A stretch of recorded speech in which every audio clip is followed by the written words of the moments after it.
qu'est donc devenue la stratégie de la France? Et qu'est-ce que notre histoire nationale nous enseigne pour les temps à venir?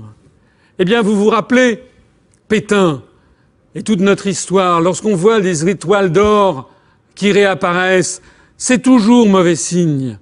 Eh bien, qu'est-ce qui ressemble le plus à cette francisque bleu, blanc, rouge avec des étoiles d'or que ce symbole que nous voyons ici et que vous avez peut-être reconnu et que vous aurez reconnu définitivement quand je lui aurai ôté son masque.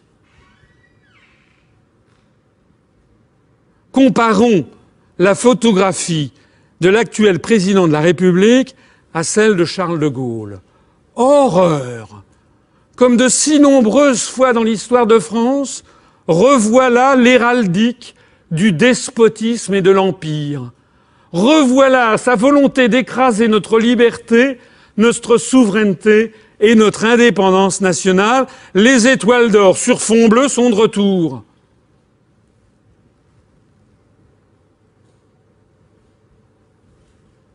Ainsi donc, on peut mesurer cette étonnante pulsation de l'histoire de France. L'histoire se répète, encore et encore et encore. Rappelez-vous comment elle a commencé avec l'héraldique céleste, qui avait été choisi par les successeurs d'Hugues Capet pour faire pièce à Othon Ier. Le drapeau bleu aux fleurs de lys d'or, ou blanc aux fleurs de lys d'or, ça dépend de quoi on parle. Enfin, symbole de la monarchie française. Vous vous rappelez? Ensuite, voilà, bleu ou blanc. Et puis, la Révolution française, avec l'apparition de la souveraineté nationale, la disparition de tous les symboles d'or, et puis le bleu, le blanc et le rouge, qui sont le symbole du peuple français, qui essaye de mettre la main sur la souveraineté. Et puis, vous vous rappelez la suite. La suite, c'est Napoléon, qui fait revenir les symboles d'or pour montrer qu'il retire au peuple sa souveraineté. Et puis, vous savez la suite, c'est la Restauration des Bourbons qui reviennent sur le drapeau de la monarchie française avec les fleurs de lys. Et puis vous connaissez la suite, c'est la Deuxième République où on voit de nouveau revenir la souveraineté nationale, la souveraineté populaire avec le drapeau bleu, blanc, rouge. Et puis quoi? Et puis après, vous savez que c'est le coup d'État de Napoléon III. Et on voit réapparaître la souveraineté céleste et on retire aux Français la souveraineté nationale. On leur met des étoiles. Là, en l'espèce, ce sont des abeilles d'or. Et puis, c'est l'arrivée de la Troisième République. De nouveau, on revient en République et on rend aux Français leur souveraineté nationale.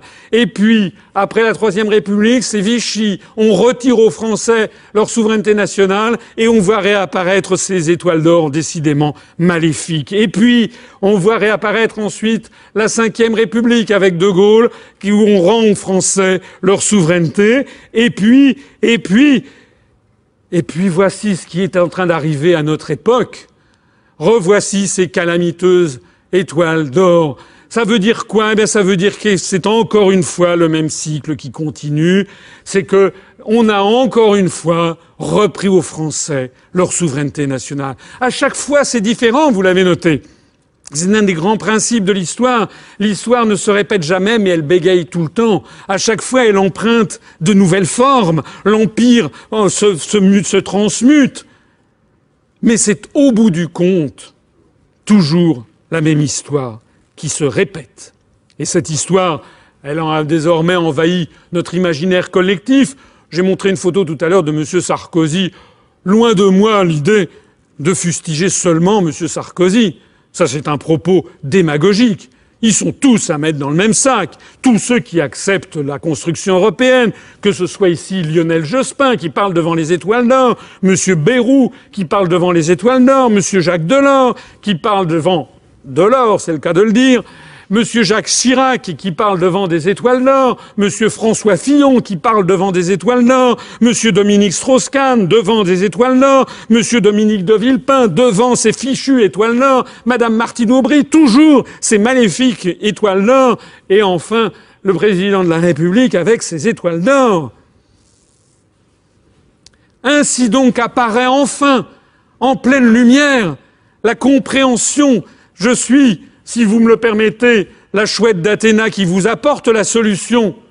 Nous avions, vous vous rappelez, la souveraineté nationale. Le peuple impose une constitution aux dirigeants, Louis XVI qui prête serment, et puis le pouvoir est celui du pouvoir du peuple, c'est le drapeau tricolore. Et puis ici, c'est le dirigeant qui impose une pseudo-constitution au peuple, et le drapeau, c'est celui du pouvoir céleste. Eh bien, les choses n'ont pas changé. Remplaçons simplement, dans un cas, dans la souveraineté nationale, c'est la constitution de la Ve République. Et dans l'autre cas, eh bien, c'est tout simplement la Constitution européenne. La Constitution européenne est le drapeau européen qui est celui du pouvoir céleste. Et vous avez tout compris. Vous avez tout compris de ce qui nous arrive, de ce qui nous est déjà arrivé un nombre de fois incalculable. Vous vous rappelez qu'au début de cette conférence, je vous disais quelque chose qui n'est jamais arrivé, a pratiquement aucune chance d'arriver jamais. C'est le cas de l'unification de l'Europe. Depuis plus de 2000 ans, l'Europe n'a jamais été unifiée. Donc c'est pas maintenant que ça va se faire. En revanche, quelque chose qui est toujours arrivé va se reproduire, eh bien c'est ça. Alors c'est très négatif, mais c'est aussi très positif. Parce que nous savons la suite. Nous savons que ça ne marche pas. Nous savons que sur long terme, les Français ne l'acceptent pas. Comme disait François Mauriac, un proche de De Gaulle, ce qu'il y a de singulier, c'est que la France a toujours nourri en son sein, à toutes les époques, un parti d'hommes raisonnables qui nie qu'elle puisse vivre autrement que subordonnée. La stratégie de la France, c'est devenu la construction européenne. On nous assure que la France, rompant avec plus de 2000 ans d'histoire, doit devenir ce qu'elle a toujours refusé depuis 2000 ans, c'est-à-dire une nation ayant perdu sa liberté et qui se laisse vassaliser par un empire étranger. Quel empire ? Oh, c'est pas très compliqué. Cherchez l'aigle.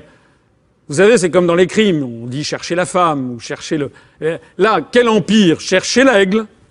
On a eu l'aigle de l'Empire romain qui a voulu unifier l'Europe. On a eu l'aigle de l'Empire byzantin qui a voulu unifier l'Europe. On a eu l'aigle du Saint-Empire romain germanique, qui a voulu unifier l'Europe. On a eu l'aigle de l'Empire napoléonien, qui a voulu unifier l'Europe. On a eu l'aigle du Deuxième Reich bismarckien, qui a voulu unifier l'Europe. On a eu l'aigle du Troisième Reich hitlérien, qui a voulu unifier l'Europe. Et puis tous ces empires, tous, se sont désintégrés. Et on voit apparaître un nouvel aigle, l'aigle du nouvel empire qui veut nous dominer, c'est l'empire américano-atlantiste, qui lui aussi a son aigle, et qui lui aussi terminera, comme les précédents, par sa désintégration. Et nous pouvons en être sûrs, puisque toute l'histoire nous le donne raison. La seule question qui se pose, c'est celle que je posais à la fin de mon premier chapitre, encore combien de temps ? Or, au train où vont les choses, avec cette puissance qui est au bord de l'explosion qu'est les États-Unis, il est probable que d'ici peut-être 2 à 3 décennies maximum, tout cet empire s'effondrera.